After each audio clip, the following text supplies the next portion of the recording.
Manajemen Sriwijaya FC masih memburu calon sponsor baru setelah bekerja sama dengan Semen Batu Raja. Setidaknya Sriwijaya FC masih menjalin komunikasi dengan BUMD dan BUMN. Dirut PT Sriwijaya Optimis Mandiri Aswan Fikri Sanap mengatakan, pihaknya sudah berkomunikasi dengan PT Tel dan SKK Migas meminta agar dapat menjadi sponsor baru.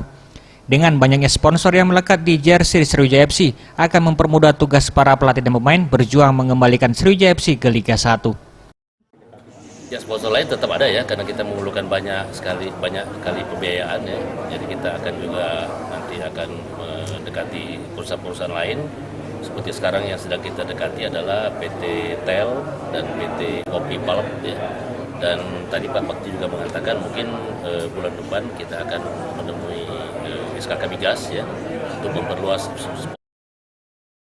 Sebelumnya, Sriwijaya FC telah menggandeng Bank Sumsel Bubble dan PT Bukit Asam menjadi sponsor utama. Dan yang terbaru, Semen Batu Raja yang siap berjuang bersama Sriwijaya FC. Tim Liputan Sriwijaya TV.